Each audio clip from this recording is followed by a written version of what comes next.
سيد ابراهيم الدسوقي ومحمود عوض الله يصبحهم الخير بقى ويرحمهم اذا كانوا في اسماء تحفظ الاسم من اول مره ويفضل معاك طول العمر. الاسمين دول من الناس اللي الواحد حفظهم مره وفضلوا وما اعتقدش ان الواحد ممكن ينساهم. في ناس بقى ممكن تاخد شويه على لحد ما تحفظ اساميهم وممكن بعد كده كمان تنساهم. فالموقف بتاع ثالثه اعدادي اللي ما حصلش قبله ولا بعده ده الهروب العظيم. كان الهروب العظيم. ايوه لما رجعوا بقى كان سيد كان الكبير بتاعه بحكم السن، هو كان اكبر مننا مثلا بسنتين تقريبا، ومحمود كان اكبر مني مثلا بسنه. فجم الاثنين بقى وتعرفوا بالوالد يعني وقعدوا معاه واتكلموا. كنا لسه ناقلين في البيت مفيش اسبوع اللي احنا فيه دلوقتي. المهم سيد بعد ما خلصنا قال لي يا ابني انت ما عندكش اب، انت مقارنه باللي عندي انا ده انت في الجنه، انت كده عايش في جنه، انت تعالى عيش عندي اسبوع واحد عشان تعرف الفرق. المهم كان اخر لقاء بيني وبين سيد هو ده، ما شفتوش تاني لان انا بعد كده نقلت من معهد الحرانيه رحت معهد رشدي في اولى ثانوي لان الفصل كله اللي كنت فيه سيد ده كان اخر سنه ليه في التعليم، يعني كان ثالثه اعدادي وهيشتغل مش هيكمل. مع انه كان من الثلاثه بتوع الفصل يعني الثلاثه الاوائل. محمود كمل ودخل بعد كده تجاره، شفته مره في الكليه بعد كده لما دخلنا كليه تجاره، لا لما دخلنا الجامعه يعني. جينا بقى قصه معهد رشدي. شيخ المعهد بتاع الحرميه كان اسمه الشيخ محمد يوسف الله يمسيه بالخير، نزل على كل الحياه ازهري معمم بس ازهري.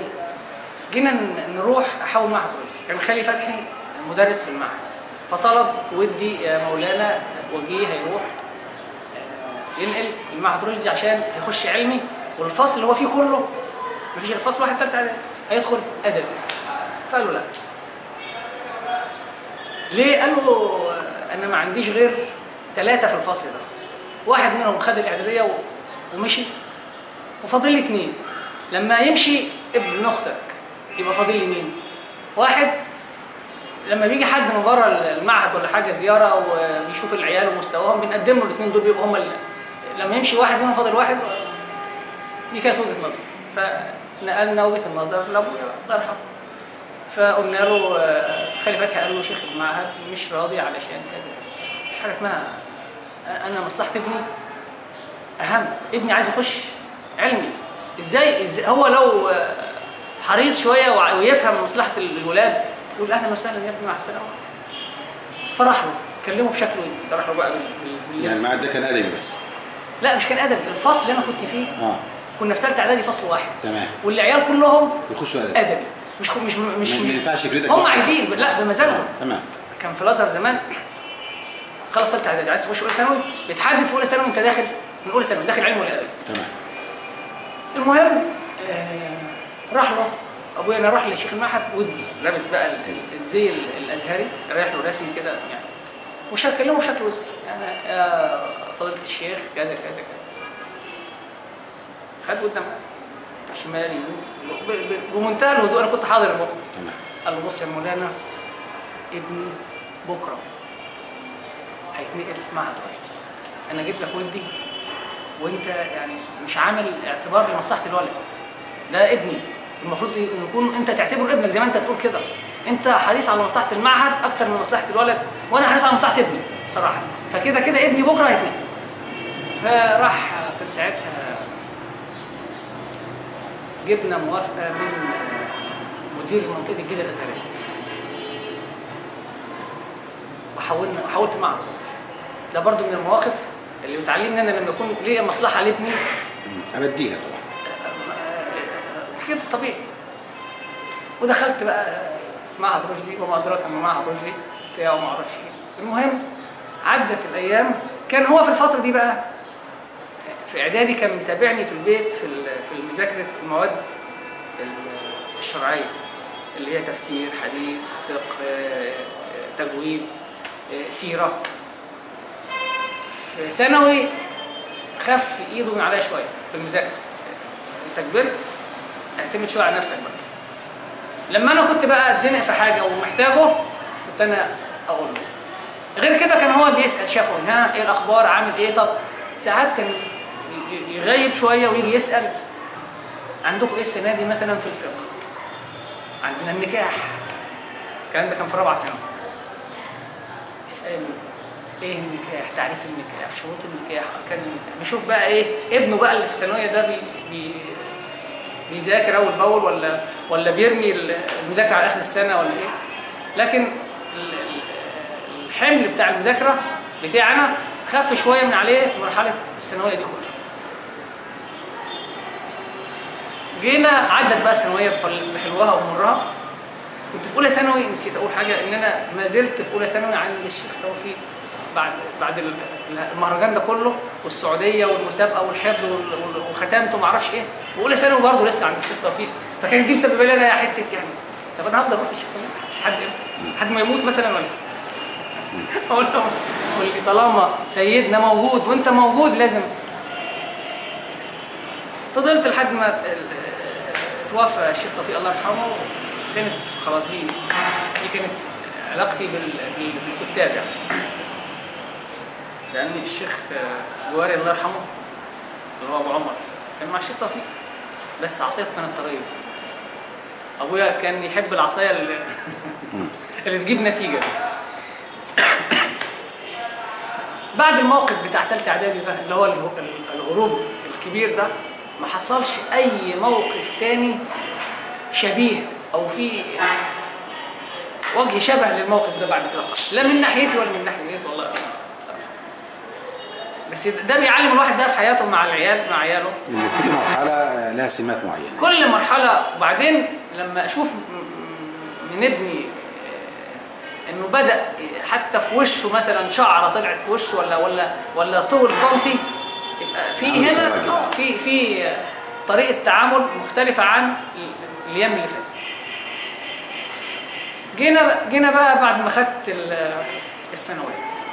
بص يا سيدي، لا الأول كلمنا عن الشيخ توفيق. يعني كان مرضه طال ولا كان عيان بحاجة معينة ولا لا أبدا. لا هو الشيخ توفيق كان كل فترة والتانية مثلا عنده دور برد جاي، بس إنما رقد وعي ومرض وطول لا. أنا ما افتكرش إنه رقد مرض موت كتير يعني أو طويل أو حاجة، لا. ده يمكن فجأة أو عي مثلا يوم يومين حاجة بسيطة كده وانتقل إلى رحمة الله. بس جنازته بصراحة الراجل ده أنا ما تخيلتش إنها تكون منظر. إيه ده؟ تتذكرها؟ جنازة مش ممكن. هو ما بيدفنوش هنا، بيدفن في الرف في البساتين أو حاجة. بس أنا شفت جنازته، أنا مشيت ورا الجنازة لحد مثلا الترعة، بتسيب عمر لحد الترعة المرطية. الجنازة مش ممكن. الله يرحمه. كملت انا بعد كده الشيخ توفيق بقى، ما وقفتش بقى، بس كان بقى التكمله بقى في البيت. كنت بدخل مسابقات بعد كده. كان في مسابقه بتاعت العيد الألفي للازهر. تمام. مرور 100,000 سنه على انشاء الازهر. مش فاكر سنه 84 او حاجه. كنت انا في الثانويه الازهريه ساعتها. تمام. في الشيخ توفيق. بعد الشيخ توفيق الله يرحمه احكي لك موقف. كان في عندنا شيخ هنا في ناهيه ما زال على قيد الحياه، الله يصبحه بالخير. مش هقول اسامي عشان ما ينفعش. كان بيدخل مسابقات. هو محفظ، بس هو ما عندوش حد حافظ ولا حد خاتم. هو محفظ يعني كده على قد حالاته. تمام. فكان لما تيجي مسابقه على مستوى محافظه الجيزه او على مستوى مديريه اوقاف الجيزه او حاجه، كان يجمع من هنا ومن هنا ومن هنا وجيه، عارف ان وجيه عنده فلان بيجيبه، عارف ان مثلا واحد تاني عند الشيخ الطايش الله يرحمه، واحد تاني عند الشيخ احمد الديب الله يرحمه. كان يجمع فلان وفلان وفلان وياخدهم على ان هم ايه ولاده، هو اللي محفظهم. تمام. ويقدم لهم وياخدهم. حصل موقف وانا في ثانوي، ثانيه ثانوي جايز او ثالثه ثانوي مش فاكر. كان الواحد جسمه ساعتها صغير، فكان لما يقول ده عنده مثلا كذا عنده كذا، ده في سنه كده ثالثه اعدادي، يمشي في ثالثه اعدادي ولا حاجه. فخدنا الشيخ ده، وكانت المسابقه في شارع اللي هو عند نقابه المعلمين، اسمه شارع ايه؟ الشارع اللي في نقابه المعلمين الجيزه، بحر الاعظم. تمام. في مكان هناك بتاع مسابقات انا مش فاكره. المهم يعني كان في رمضان، رحنا فطرنا هناك وعملوا لنا حفله وبتاع وناخد الجوائز. فسلموا نادوا كل واحد مننا فايز بجائزه وادوا له الظرف في ايده. تمام. فانا خدت الظرف بتاعي، اول ظرف في مسابقه قران ادخلها في حياتي وامسكه انا بنفسي في ايدي. خدت الظرف وجريت، ركبت وجيت نايم. فحكيت لابويا الله يرحمه كذا كذا كذا. قال لي ليه؟ قلت له ما هو الشيخ فلان هياخد الفلوس. قال لي طب وانت زعلان ليه؟ قلت له طب الشيخ توفيق الله يرحمه كنا بنقول ده سيدنا هو اللي حفظني هو اللي عمل، ده اللي حفظني ولا؟ قال لي مش هو اللي اداك المسابقه؟ يبقى ياخد جزء. المهم نمنا، خلص اليوم وعدى وبتاع، ونمنا على كده الساعه مثلا 10:30 الصبح. بالليل. جرس البيت بيرن. احنا كنا فوق وجرس بتاع البيت تحت في الدور التحتاني. تمام. فبنسمع جرس، كان ما شاء الله الصاله فاضيه تحت كبيره، وبنسمع فوق اي خبطه بنسمع. تمام. انا ما كنتش لسه نمت. ابويا كان نام او بدا يعني مثلا يروح في النوم، فانا سمعت الجرس فتحت البلكونه بتاعتي بالراحه كده وبصيت لقيت الشيخ. الشيخ عملت نفسي مش سامع، قلت ده اكيد جاي ياخد الفلوس. قلت لا. فابويا قلق ونزل فتح الباب، واهلا فلان ازاي، تعالى اتفضل وبتاع.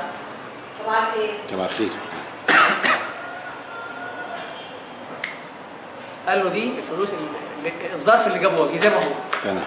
قال له لا انا مش جاي عشان الظرف، المهم هنا دي فلوسك. قال له لا دي فلوس وبتاع.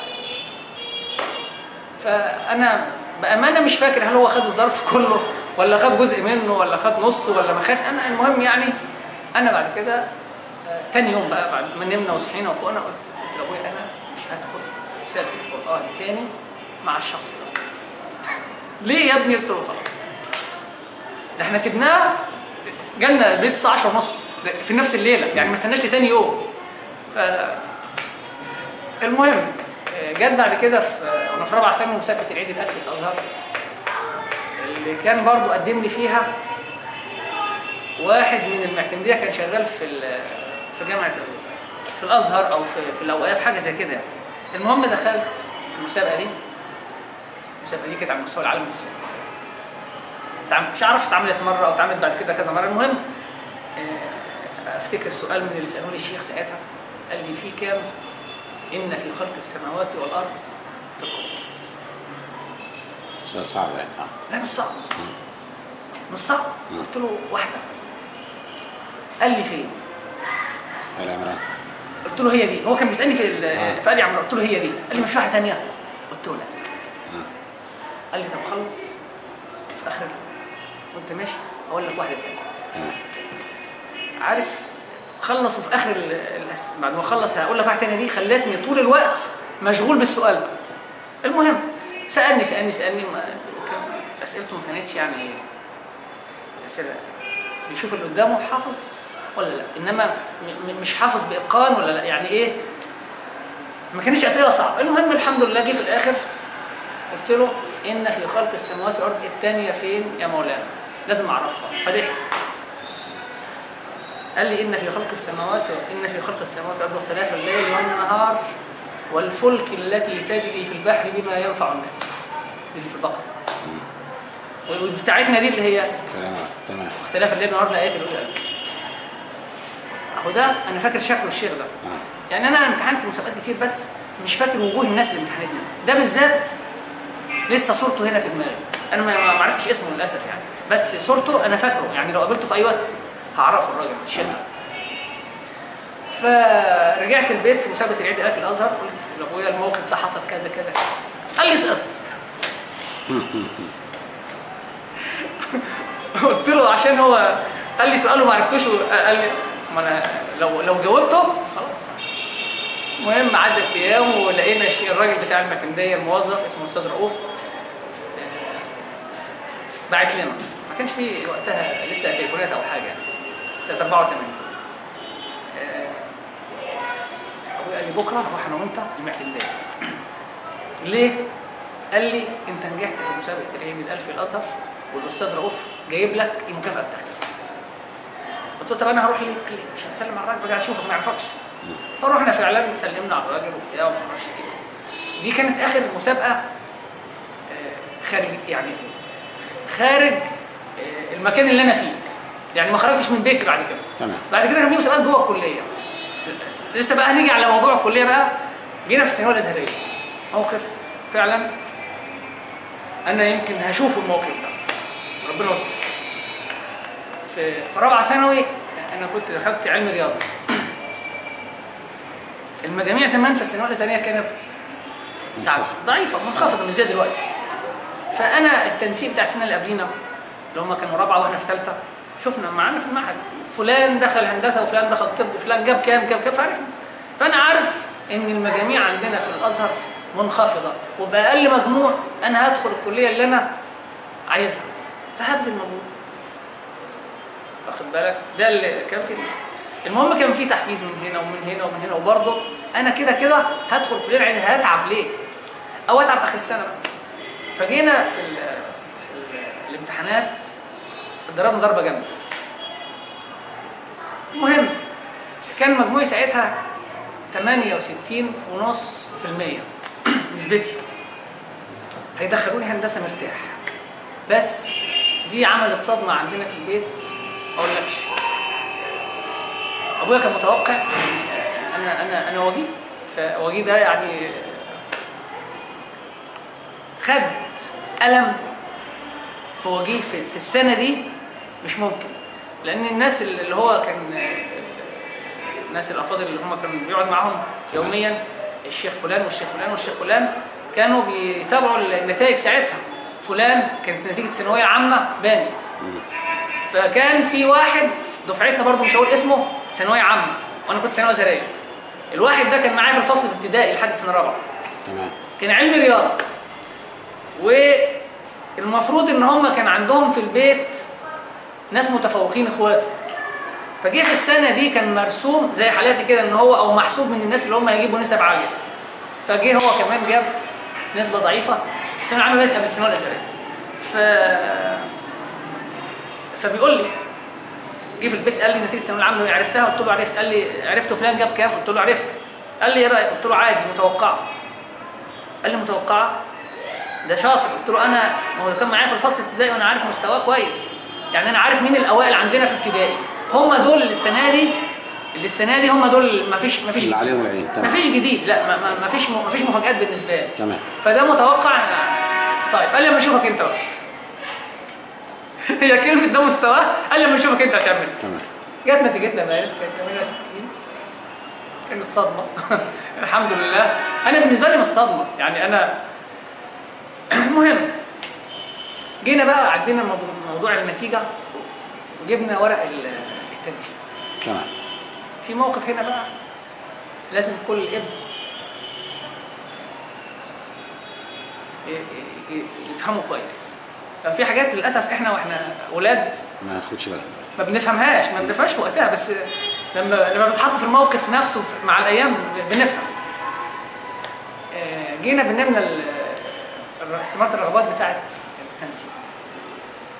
فهو كان شايفني ساعتها مستوى كويس في الانجليزي، لان كان بيخليني كل صيف اخد كورسات انجليزي، يعني عايزني اللغه دي ما تعمليش اي مشكله سواء دخلت كليه كذا او كليه كذا. وربما عشان هو كان ازهري والازهريه يمكن عندهم عقده شويه من حته الانجليزي جايز، فكان بيحاول يقوي فيها الحته دي. فجينا ضمن الاستماره قال لي هتكتب اول رغبه ايه؟ قلت له هندسه. قال لي طب عشان خاطري مشيها لغات وترجمه. قلت له طب عشان خاطري انت مشيها. قعدنا في الحوار ده يوم كامل ما كتبتش، وهو مش عايز يفرض عليا حاجه. جينا تاني يوم نفس الحوار، عشان خاطري خليها هندسه، عشان خاطري لا خليها لغات وركاب. قعدنا شويه كده برضه، قال لي خلاص اكتب اللي انت عايز تكتبه.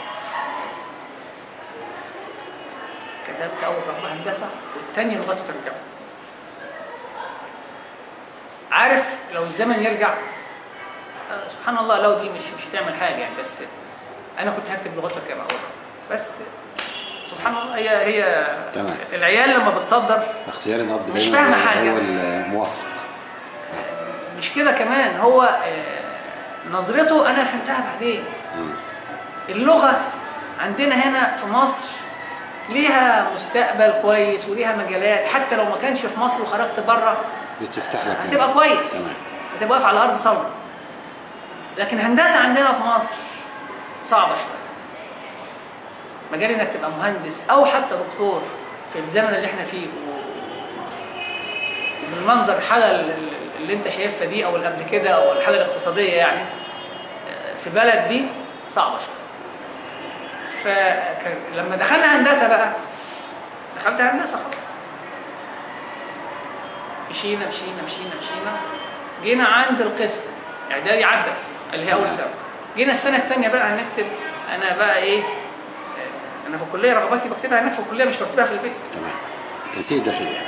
فعايز بقى يقول لي تدخل قسم ايه.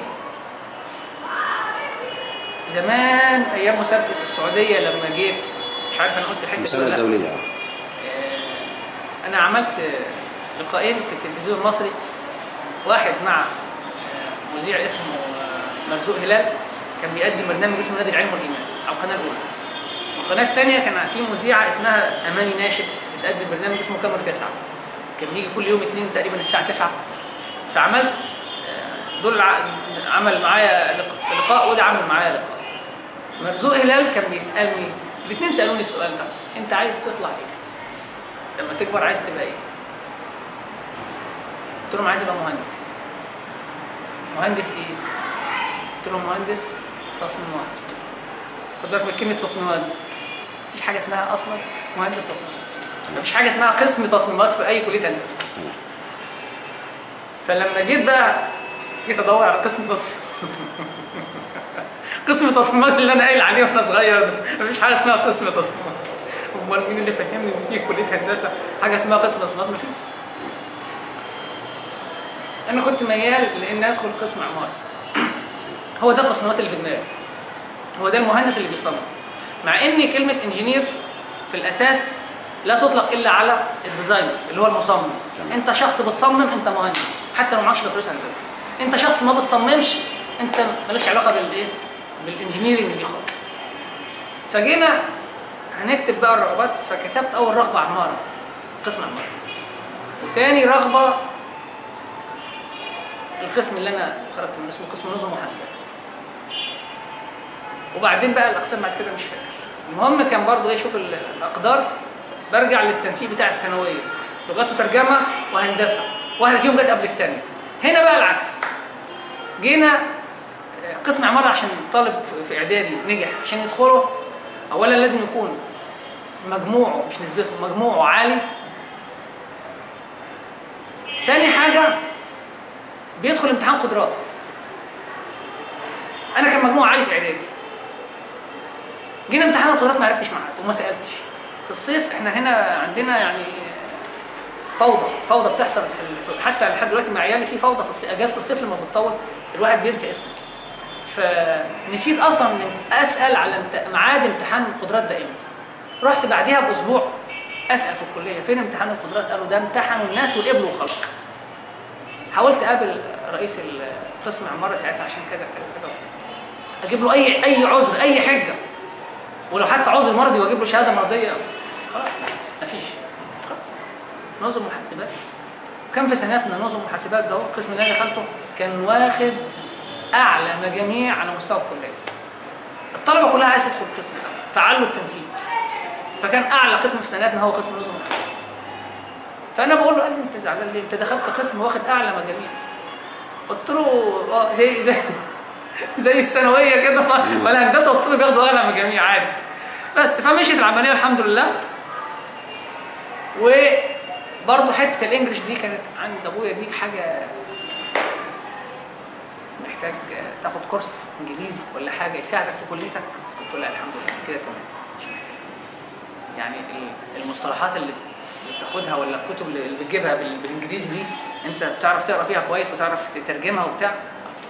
شغال الحمد لله كويس. عندنا احنا مش بتوع انجليزي يعني. طيب هو برضه في دماغه لسه لحد دلوقتي حته الانجليزي. ده يوضح ايه اللي بعدي ليه راح لغات ترجمه. تمام. عفويا، هي جت عفويا مش جت مقصوده. فالمهم مشينا. كان في مسابقات بتتعمل بقى جوه الكليه، فكنت بدخلها الحمد لله بطلع الاول، بس ما كانش ابويا بيعرف عنها حاجه. تمام. انا عندي عقد على فكره. يعني كل الفلوس بتاع المسابقات انا قلت بقى انتقم لنفسي في الكليه بقى لما جت 5 سنين فعلا كنت بدخل المسابقه واخد المركز الاول واخد فلوس على الطرف. تمام. مش فاكر بقى كنت بقول بعد كده في البيت ان كان في مسابقه اتعملت، مش فاكر القصه دي يعني. المهم فلوس المسابقات بتاعت ال5 سنين بتاع الكليه كانوا في جيبي. كان ايام الكليه بقى علاقته بيا انا من ناحيه المذاكره ايه؟ انا كنت باجي مدينه نصر بنام جدولي اليومي كده. جدولي في المذاكره يبدا من الساعه 6 للساعه 12. ده انا قاعد في اوضتي بذاكر فيه. يتخللهم اذا كان صلاه، اذا كان عشاء، اذا كان اريح نفسي 5 دقايق وارجع. هو ده اللي كان بيحصل في الوقت. تمام. لكن يوميا من 6 لحد 12 وانا في المكان ده. يجي انزل اتعشى، بنزل اتعشى.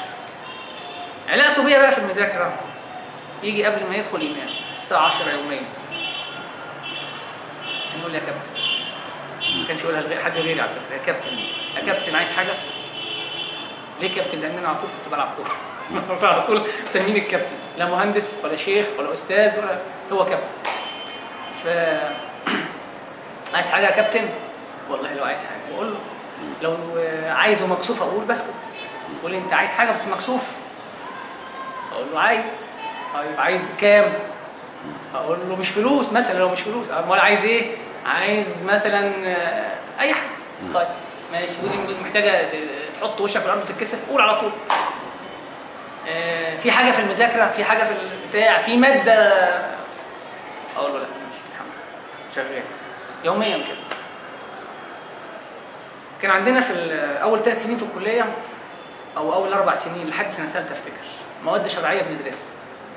فقه وقران وماده ثالثه بتختلف بتتغير كل سنه. المهم الاساسي كل سنه في قران جزء بنحفظه، مش جزء اللي هو 8/4 لا، يعني مثلا ممكن جزئين ممكن 3 اجزاء بنحفظه في ال4 سنين الاولين من الكليه. وماده فقه وماده ثالثه ممكن تكون تاريخ اسلامي، ممكن تكون عقيده، ممكن تكون تفسير موضوعي. فكانت المواد دي انا بشيلها خالص لان انا عارف ورايا ظهري في البيت لما احتاجها يشرحها. وبعدين مواد الهندسه غلسه ومحتاجه وقت، فكنت بقعد طول الوقت ده كله. نيجي بقى امتى نذاكر مواد الشرعيه دي؟ في رمضان. انا وهو يقعد بقى من الساعه 10 11 بالليل، ما بينامش ولا بعد ما يصلي الفجر لحد ما يجي ميعاد السحور. انا بذاكر. يا كابتن عايز حاجه؟ امسك الفقه، امسك كنا بعد السحور نصلي الفجر وهننام بقى. ما انا كان في جزء من الراي احنا مع بعض كلنا بقى، كان اخواتي التانيين بقى كبروا، احمد، حسن، محمود. لا محمود كان صغير بس، محمود هي 3 تمام. انا وهو واحمد جايز وحسن برضه كان معانا شويه. نقرا جزء. ساعات كنت ازوق خش انام. انا سهران طول الليل بذاكر. حبك قراءه قران دلوقتي. ما احنا ما قلتوش قران ليه طول الليل يعني. اخش انام يخش كده. حد يقرا قران ويخش ينام، حد يبدي النوم عن القران يقرا جزء ويخش ينام عليه. دي كانت يوميا بقى. اللهم صل على سيدنا محمد. كنا نذاكر الماده اللي هي الشرعيه دي مش دايما يعني، مش كل يوم. لما انا اقول ايه ان انا مثلا عايز اذاكر، حاطط في جدولي النهارده فقه، حاطط في جدولي النهارده مثلا تاريخ، اسمه تاريخ اسلامي او عقيده. كان عندنا كتاب اسمه في التفسير في سنه ثانيه اللي هي ثالث سنه في الكليه بعد اعدادي اولى، تفسير موضوعي. كان اللي مؤلفه دكتور عبد الستار سعيد فتحة.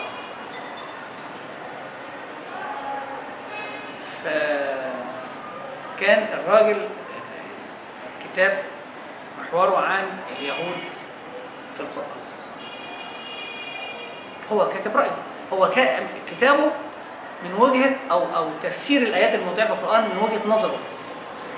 فجيني عند آيات، فالراجل أنا كنت يعني بصدق كلامه جدا، يعني بحترم كلامه جدا الدكتور عبد الستار سعيد فتحة، لأن حضرت له كذا محاضرة ولقيته حتى شخصية كده، حتى غير إنه دكتور وأستاذ في الجامعة وبتاع، شخصية كويسة، شخصية مرحة، حد يتعرف يعني، مش حد متنشن وأنا بقى أستاذ في الجامعة، لا ده حد مرح جدا يعني. فهو ده حببني فيه أكتر. فجينا بقى بنذاكر المادة دي، في كلام مكتوب في الكتاب ده. المؤلفين دول لما يعني هو كتبهم مش قرآن، تلاقي المؤلف حسب اتجاهه هو الفكري قلمه بيكتب جزء من اتجاهه بيبان في المؤلف بتاعه. فقال لي الراجل ده نوره كذا.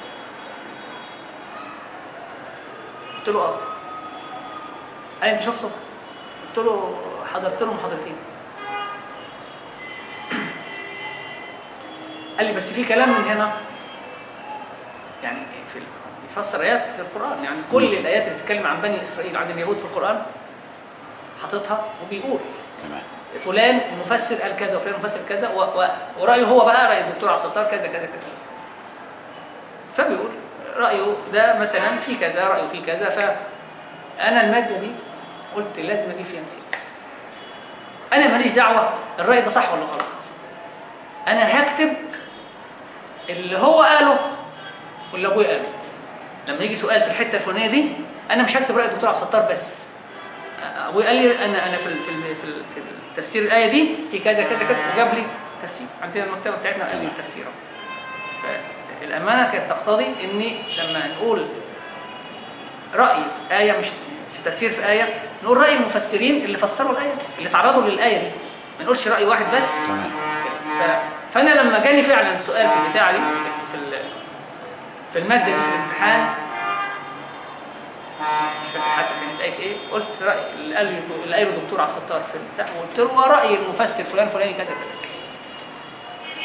خدت فيها امتياز الحمد لله. على فكره المواد الشرعيه دي كانت بالنسبه لنا كأن احنا ازهريه من الاول، لان كان معانا ناس من واخدين ثانويه عامه ودخلوا هندسه الازهر. كانت المواد الشرعيه بالنسبه لهم حاجه غلسه. احنا بالنسبه لنا لان معظم الحاجات دي احنا دارسينها في اعدادي وثانوي، فكان بالنسبه لنا ماده تقدير دي كانت بترفع التقدير بتاعك. فكان يزعل ابويا بقى من حته ايه، ان انا راكن المواد الازهريه دي الشرعيه دي للاخر. المواد دي انا ضامنها بجيب المفروض، لان هي تعتبر بالنسبه لي معلومات عامه، المفروض اخدها من اول شهر في الدراسه اقفلها، يعني اخدها من الكتاب للكتاب وخلاص على كده. انت بتركنها لاخر السنه، ممكن تلاقي في حته مكلكعه عييت مثلا ولا حاجه، يبقى انت كده ضيعت تقدير مضمون من ايدك. لذلك انا بقول لعيالي دلوقتي ايه، ما تخافش انت في دراستك الا من الماده اللي انت شايف انها ماده هايفه. ده بالنسبه لي كان كده، حصلت معايا كذا موقف. انا كنت دايما كان دايما يقول لي ايه، اسال دفعتك اللي قبلك، الدفعه اللي قبليك، لان احنا ثانيه وهم ثالثه، المواد الغلسه عندهم ايه. انا كنت اعمل كده، يعني كنت اعرف الدفعه اللي قبلي مين الدكتور الغلس اللي عندكم، مادته اسمها ايه، مادته اسمها كذا. دي بقى من اول السنه اعمل حساب الماده دي لازم احكمها كويس، مش اللي تحكمني، مش هسيبها للظروف وانا وحظي فيها دي. لذلك كل المواد اللي الحمد لله اللي هي كانت الدفعه اللي قبلينا بتعاني منها وبتشتكي لنا خدوا بالكم منها، الماده دي غلسه او الدكتور بتاعها غلس او المعيد كده، كنت من الاول بعمل حسابي عليها ان دي احيدها. دي المواد الازهريه بقى ساعات كانت تفلت مني ماده سهله، ماده ازهريه، ماده مثلا عقيده. ما انساش العقيده دي في اعدادي اللي هي اول سنه ليا في الكليه، المفروض انها ماده تقدير، جبت فيها مقبول بسبب برضه نوع من الاستهتار. دي ماده سهله، دي ماده ما اعرفش ايه. ورحت يومين قبل الامتحان كنت همسك كتاب. طبعا لو انا عبقري زماني مش همسك ماده في يومين، ما قريتهاش قبل كده خالص، ولا عملت فيها ملخصات، ولا حضرت محاضره الدكتور ولا حاجه. رحت لامم من هنا ومن هنا ومن هنا ودخلت جبت مقبول. فده كان برضه درس وانا في الكليه بقى، ان الماده الغلسه انت هتحكمها من اول السنه، ما تخليهاش هي اللي تحكمها. تمام. وما تديش فرصه للماده السهله انها تنزل لك التقدير بتاعك. بس مين يسمع من العيال دلوقتي زي حالاتي، العيال نفس النوعيه برضه من دماغهم. بس جينا المواقف بقى، كان دايما يقول لي، كان احمد بقى في تاني اعدادي ساعتها او هشام، بداوا ياخدوا رياضه حديثه، فبداوا يشتكوا من ماده الرياضه. قال لي شوفهم ساعدهم، فشفتهم قعدت اشرح لهم وبتاع ما اعرفش ايه. انا كان حته التدريس دي وقتها ما كانش ليا عليها طقطان، يعني ان انا اشرح حاجه لحد واعلمه وافهمه واتابعه لما يحل وبتاع، ما كانش ليا مراره الحاجات دي. فكان دايما يقول لي انت ولي العهد، يعني دول انت اللي تعلمهم وانت تذاكر. كنت اتحجب باي حاجه، اصل هم مش عارفين ايه، ما بيعملوش ايه، مش عايزين، ما بيفهموش مني. انا كنت عشان انا مش غاوي الحته دي، تمام، كنت اعمل ايه؟ اللي منهم سواء احمد او هشام او حسن الله يرحمه، اطلب منه حاجه في الرياضه وما يعملهاش اضربه. انا عايز اضربه ليه؟ مش حب ان انا اضربه، بس كرها في ان انا ادرس واشرح عشان هو ينقل الصوره، او يجي يضربني واجيب يضربني، انا مش عايزه يشرح لي حاجه. اتقالت قال لهم مفيش غير وجيه هيشرح لكم ما يفهم، عجبكم مش عجبكم وادرسكم في الحياه. فمشيت العمليه لحد سنه 90 صيف سنه 90. صيف سنه 90 بدا يشتكي من الم في دروسه. كان عندنا دكتور سنان هنا في ناهي ما كانش في غيره وقتها، فراح له تعرفش خلع او قال له هخلع او حاجه، مش فاكر البدايات دي. المهم بدا موضوع السنان قلب بخراج، التشخيص كان غلط، وبعدين خد مسكن وضد حيوي وبتاع ما اعرفش ايه. في صيف سنه 90 بدا يشتكي من ودنه. كان الله يصبحه بالخير مدثر لسه موجود في النهايه ما مشيش، اداله برضه مسكن مضاد حيوي حاجه كده برضه، ما استجابش الالم، ما استجابش للحاجات دي. كان استاذ مدثر سيد الفول، دكتور سيد الفول، عيادته كانت في شارع التحرير، ما اعرفش لسه موجود ولا لا. قال لي هنروح بكره انا وانت مشوار، بس ما تقولش لحد. فين؟ ده بكري ولا؟ هنروح لدكتور في شارع التحرير هكشف على ودني. طب دي قول له هي دي محتاج ان انا اقول ولا ما اقولش لحد؟ قال لي اسمع الكلام وخلاص، ما تقولش لحد وخلاص، انا عايزك ما تقولش لحد. فرحنا اول مره اداله دواء علاج، كتب له علاج ان عندك مش عارف ايه بتاع طبلة ودنك ما اعرفش ايه حاجات كده، تشخيص يعني عادي. تاني مره كان معانا الله يرحمه الحاج ضل العريان، يعني هم كانوا قاعدين على طول مع بعض كل يوم. يمشوا سوا ويقعدوا وبعدين يرجعوا سوا من المكتب وبتاع. فتاني مره كان معانا الحاج عبد الله، قال له الدكتور، قال له انت محتاج عمليه في ودنك، عمليه صغيره في ودنك، عمليه بالظبط بنعملها في 5 دقائق. عارف، قال له عندك ايه في الاذن الوسطى وحاجات كده، حاجه كده بتاخد 5 دقائق. ده دكتور، ده استاذ، ده استاذ في كليه طب قصر العيني. المهم عرفنا بعد كده ان تشخيصه كان غلط. رحنا المستشفى اللي هي مستشفى الدكتور بدران ولا بدراوي في المنيا، مستشفى خاص. هو الراجل الدكتور ده بيعمل فيها عمليات. قال بكره او بعد بكره تجيني يا حاج بطولك، هنعمل عمليه في 5 دقائق تكرر. فانا طبعا حاضر الحوار، كنت معاه في اوضه الكشف. قال لي بص، الكلام اللي سمعته هنا ما تجيبش سيره حد. قلت له يعني هنروح للدكتور ده بكره ولا مش هنروح؟ قال لي هنروح، انا عشان كده بقول لك ما تجيبش سيره حد، محدش يعرف حد. قلت له خلاص. رحنا فعلا للدكتور فولي في المستشفى اللي قال عليها. خد قبل ما يدخل اوضه التخدير طلع ورقه كله اللي في جيبه والمحفظه واداهم، قال لي خلي دول.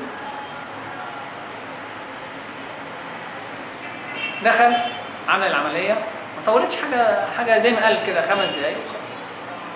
شوف بقى الموقف يعني زعل الواحد من بعض الناس الكبار المتخصصين الاستشاريين اللي هم المفروض ليهم اسم في البلد. حاج لسه خارج، يعني لسه جايبينه على البتاع ده، الحمام اللي في المستشفيات من اوضه العمليات الاوضه كده. الحمد لله على السلامه حاج. فين بقيه الاتعاب العمليه؟ كنا احنا دفعنا جزء وقلنا واحنا خارجين هندفع الجزء الثاني، حاجه كده تقريبا. فقال فين مسكت ايد الراجل، قلت له في ايه؟ انت مش شايفه في البنج وعامل عمليه وبتاع وانا عارفه، يعني انا يعني لو مثلا حد تاني غيري وما يعرفش مين ده، انا شفته في عيادته، رحت له مرتين في العياده وشفته عارف ان ده سيد الفول. مع ذلك مسك ايدي كده، عيب، هو في البنج لسه عيب. انا بزعل الراجل هنروح فين؟ ما احنا معاكم، احنا في البنج لسه ما صحناش، ما فوقناش بس. خلصنا العمليه، ما فيش ساعه ركبنا عربيه تاكسي من هناك لحد البيت. ما كانش حد يعرف. لما داخل بقى لسه البنج لسه في ايه مش عارف ايه بقى في البيت وبتاع وما اعرفش ايه، وتلاقي لا اله الا الله كلها عرفت منين انا ما اعرفش. لقيت البيت عندنا بعد ساعه مليان ناس. خير، الحمد لله على السلامه، في ايه؟ مين قال للناس دي كلها؟ مفيش حاجه، في سر في البلد دي. المهم دي كانت بدايه المرض في صيف سنه 90 او في شهر 9/90 سنه 2/8/90 كان دخول صدام الكويت. فطلعت اشاعه ساعتها ان مفيش دراسه او دراسه هتتاجل، ودخلت امريكا في الموضوع ودخلت مصر ودخلت السعوديه والعمليه كبرت. كل دول داخلين بيحرروا الكويت من صدام، وقالوا دراسه هتتاجل. قلت الحمد لله مفيش دراسه سريعه، فرصه نلعب بقى ونتنطط. مفيش دراسه. فقال لي انت بتفرح لايه؟ انت عارف بكره في ايه؟ الدراسه لما تخلص السنه دي وتبتدي محدش عارف بكره فيه. انا الكلام ما فهمش هو يقول ايه ولا بيفهم ايه. كلام مش كل كلام هيتقال انا هفهمه او انا هقف قدامه واقول ده معناه ايه الكلام ده. فمشيت الامور وبدا الموضوع الالم. يعني الموضوع ما كانش حاجه في الاذن الوسطى ولا حاجه، ده الموضوع اخطر من ذلك. مدثر الله صبحه بالخير، الدكتور مدثر ليه استاذ هو بقى اسمه ماجد الشناوي، دكتور انف واذن وبعدين اتخصص في حته معينه انا مش فاكر اسمها ايه بالظبط، يعني جزئيه معينه هنا في الجزء ده.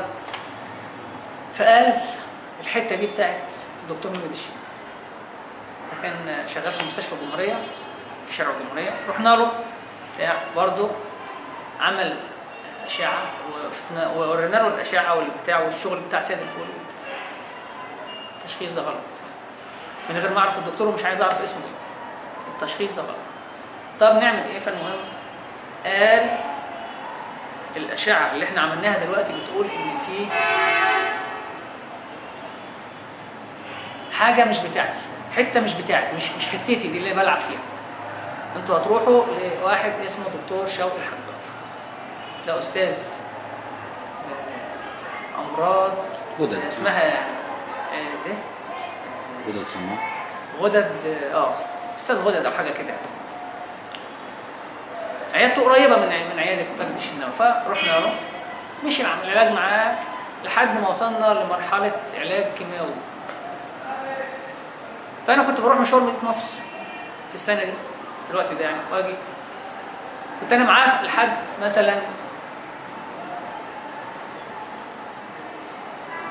شهر 12 جايز 90 او شهر او بدايه شهر واحد او في اجازه نص السنه كمان في السنه دي. المهم بعد كده بقى ايه، سلمت المهمه عشان البكالوريوس والمذاكره والدراسه والمشوار. سلمت المهمه لعم اسماعيل، هو اللي كان بيروح معاه وبتاع. فكنت اعرف الاخبار كلها لما اجي كل يوم من عم اسماعيل، رحتوا فين، عملتوا ايه بتاع. وصلنا لمرحله العلاج الكيماوي. وبعدين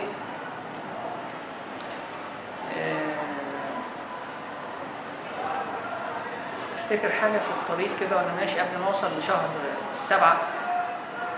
مفيش، هي كانت فتره كلها بقى ايه، كان العقود بقى بتاعت الجواز والطلاق في الوقت ده. انا كنت بساعد في كتابه الاسايم، بساعد، مش الحمل كله عليا يعني. هو كان برضو لحد اخر لحظه 10/7 اخر عقد الجواز هو عمله 10/7/91. وبدأ احمد في الاخر عشان خلص العام الدراسي خلص فقعد فاضي.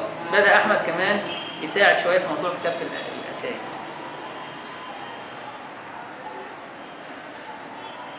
كان الله يرحمه في نشيط جدا في موضوع الاسايم ده.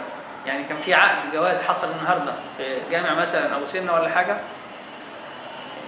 انت عارف القسيمه بيطلع منها اربع نسخ، واحده بتروح للزوج، وواحده بتروح للزوجه، والصوره الثالثه بتروح لحاجه اسمها قلم الحفظ، والرابعه اللي هي بتفضل في الدفتر نفسه.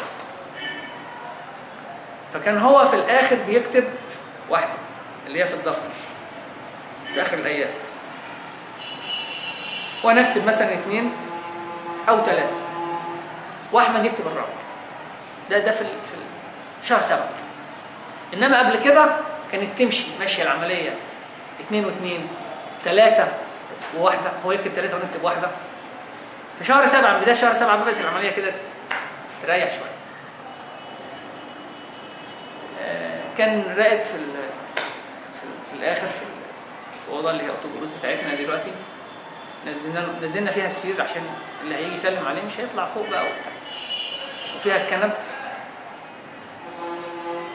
وادخل يوميا اقعد شويه اسلم، اعرف الاخبار بتاع، اذا كان في امكانيه انه يرد عليا ويكلمني فيه، مفيش بتكل على الله.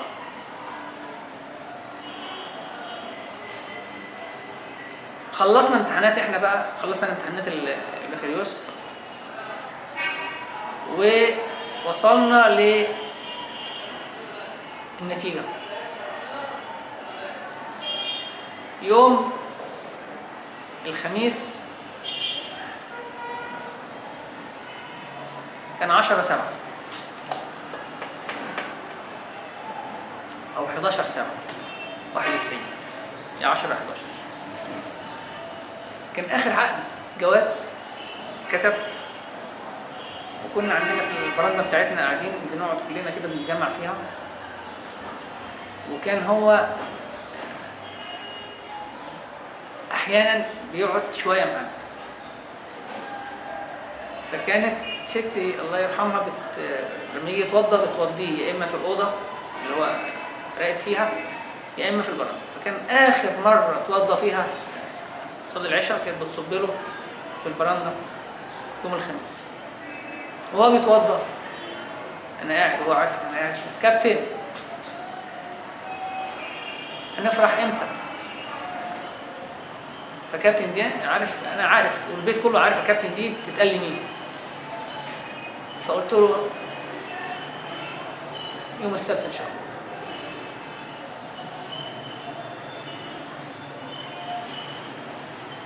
اتوضى وصلى العشاء في الليلة دي، واحنا طلعنا نمنا عادي. جينا يوم الجمعة، هو كان في جمعة قبل كده تقريبا أو جمعتين ما صلىهمش، صلىهم ظهر في البيت. فالجمعة دي بقى اللي هي 12/7 91 دخلت أنا الصبح الساعة مثلا 10-11 قبل الصلاة.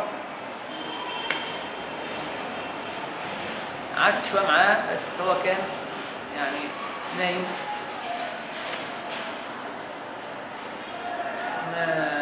ما ردش على حد في اليوم ده خالص.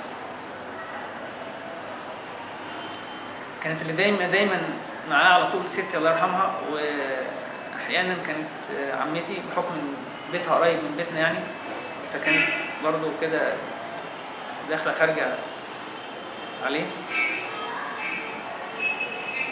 وعمي اسماعيل. فجينا بعد الصلاه صلينا الجمعه وجينا، كان جه الحاج ابراهيم العريان الله يرحمه او الدكتور مدثر الحاج عبد الله بيسلموا عليه.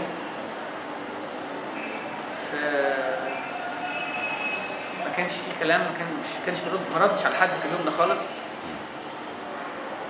فانا شفت المنظر كده وطلعت يعني،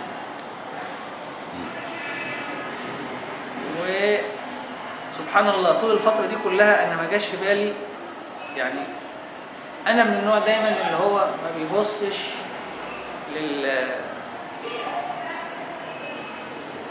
للاحتمال السيء، للاحتمال السيء في أي موضوع. فطول الفترة دي كلها مع إني أنا معاه من بداية ألم السنان مجاله لحد 11/7 في البرندة، طول الفترة دي كلها أنا ما جاش في بالي الاحتمال الأسود يعني. جابوا له أحمد أنور بعد الصلاة اللي هو بين الظهر والعصر أو بعد العصر تقريبا، علق له محاليل والله أعلم هو علقها، لأن أنا لحد النهارده أنا عايز أسأل الدكتور أحمد أنس في الموضوع ده، بس أنا مش عارف رد فعله هيكون إيه أو هيكون فاكر ولا لا. هل هو علق له المحاليل كده يعني منظر يعني هو كان عارف إن الأجل انتهى وعلق محاليل وقال لما امشي بقى يبقى الناس تكتشف اللي حصل بعدين انا امشي، ولا كان لسه فيه نبض، كان لسه فيه نبض وكان فيه الروح لسه موجوده؟ انا ما اعرفش لحد دلوقتي. في اليوم ده كان فيه ماتش كنت قاعد بشوفه انا واخواتي في شقتنا بين مصر وحد في افريقيا، فريق افريقي مش فاكر حتى كان تصفيات افريقيا ولا في شهر 7. المهم يعني فقاعدين بنشوف الماتش، كان بين المغرب والعشاء، بعد المغرب على طول. وفجأة سمعنا حد تحت بيصوت. فأنا لما أحيانا لما بقعد أتفرج على التلفزيون ببقى راقد كده على ظهري ورجلي كده، فأنا عفويا رحت ترابيزة، يعني رجلي ما شطتش التلفزيون، الترابيزة والتلفزيون ما وقعش ولا حاجة، وجرينا على تحت. لقينا اوضه الدروس اللي هو قرأت فيها دي اتملت ناس، الناس كلها بتعيط، الدنيا اتغيرت خالص. فانا مش مستوعب في اللحظه دي الموقف، يعني سبحان الله انا في المواقف دي ما بستوعبش ان الناس دي كلها صح. انا في دماغي حاجه معينه، وفي الموقف ده بتبان اكتر ان الناس دي غلط. فانا حضنته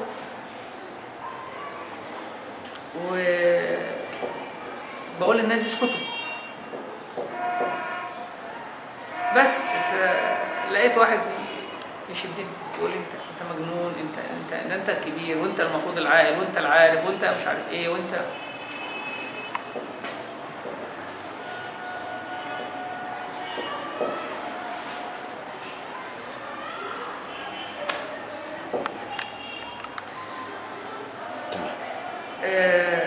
مهم. الحمد لله فعدى الموقف، والشخص ما فيش 10 دقايق من الموضوع، ولقيت الجامع اللي جنبنا جامع الأريان واحد بينادي. معلش عشان تقطع على الزرار الحفظ. فهو الشخص نادى في الميكروفون ان حصل كذا كذا كذا. لقيتني انا تاني، انا كنت خرجوني بره الاوضه، فلقيتني بجري تاني على الاوضه تاني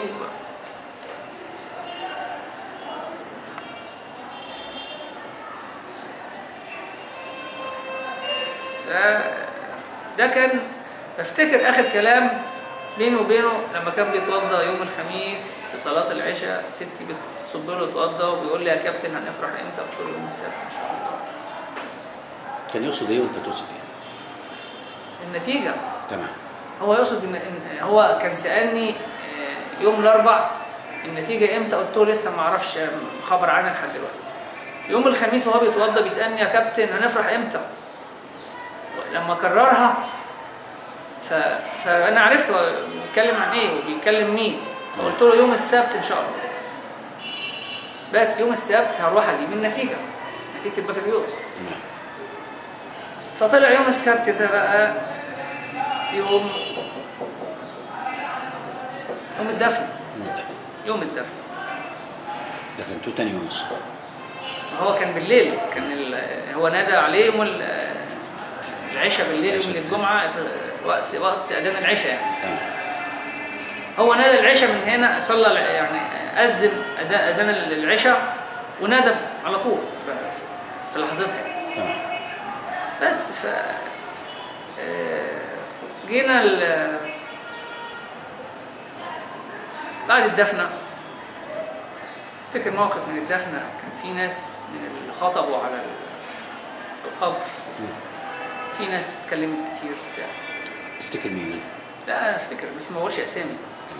انا ما بقولش اسامي عشان لا اولا ربما احنا عايزين نسمع مين الناس، ربما اكون انا الناس اللي حضرت غلطان في يكون ظني وحش، او عشان ما ناخدش ذنب من ناحيه فلان. تمام.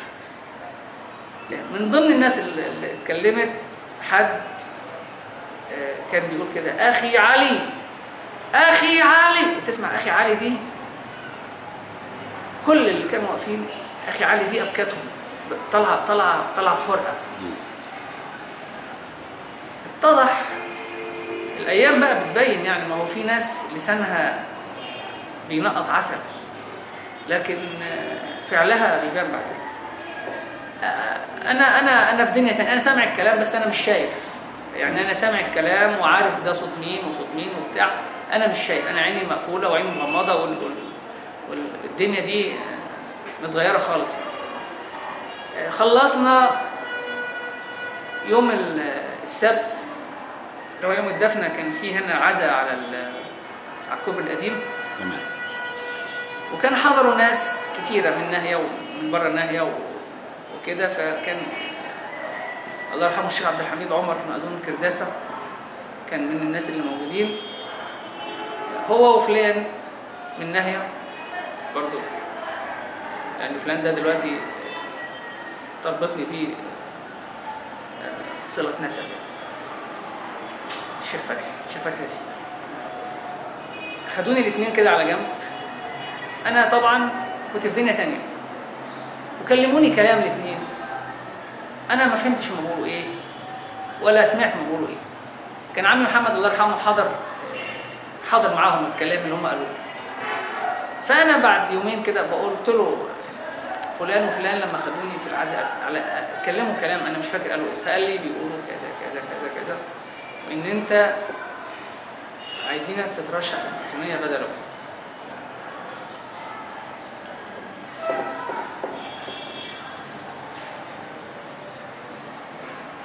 فانا يعني طبعا رد فعلي في الحاجات دي بيبقى يعني صعب شويه،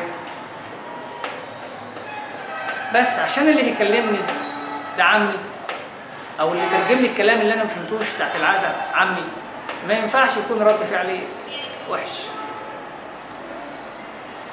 فقلت له يعني هو كان ابويا بيعلمني وبيصرف عليا وبيديني كورسات معرفش ايه كل سنه علشان في الاخر اشتغل لهم مأذون. هو نفسه لو عرف الكلام ده دلوقتي يرضى ان ابنه بعد الهلمه دي كلها وروح وتعالى واعمل ويشتغل مأذون؟ قال لي هي مأذون عيب؟ قلت له لا، انا ما قلتش كده، ابويا كان مأذون، بس ابويا دي كان هو مؤهل للشغلانه دي، مؤهلاته وتعليمه ودراسته تؤهله الشغل. انا مؤهلاتي ودراستي وتعليمي تأهلني حاجه ثانيه. فقال لي الكلام ده تقوله للناس اللي هم كلموك في الموضوع. كنت انا بقى في الوقت ده بقى المفروض بروح مكان ابويا في المكتب اتابع الدنيا عامله ايه كده برضو فتره. فاتنقل لي الكلام ان انت ما تفكرش في نفسك، انت بتفكرها باصص برضو من ناحيه نفسك انت، من ناحيه وجيه. الشيخ علي مش سايب وجيه بس، سايب فلان وفلان وفلان وفلان، وفيهم حد عنده 3 سنين. بصلها من ناحيه الرزق يعني، حد عنده 3 سنين، واللي حواليك امكانياتهم الماديه زي ما انت شايف. اللي هيقدر يساعد من نفسه كده اخواتك ولا حاجه، محدش هيفرض حاجه على حد. لكن دول بتوعك.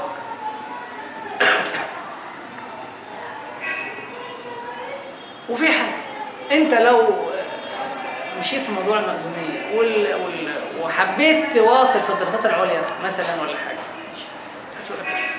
مفيش تعارض،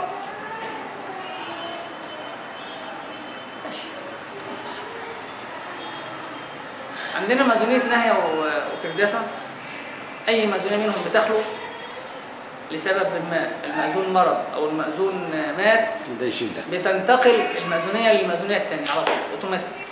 يبقى معاه دفترين بتوع ناهية وكرداسة مع بعض، هو نفس المأذون، وبتتكتب كده مأذون كذا بالإحالة، يعني هو مأذون ناهية رسمي ومأذون كرداسة بالإحالة، او مأذون كرداسة والعكس. فخد مثلا فترة لما طلعت شهادة الوفاة واتبلغت المحكمة، فأحيلت ناهية إلى كرداسة، بقت دفاتر الطلاق والجواز بتاعت ناهية مع الشيخ عبد الحميد الله يرحمه. وفضلنا مع الشيخ عبد الحميد فترة، كل يوم يجيني خبر فلان النهارده راح قدم للمأذونية من ناهية، فلان وفلان وفلان وفلان.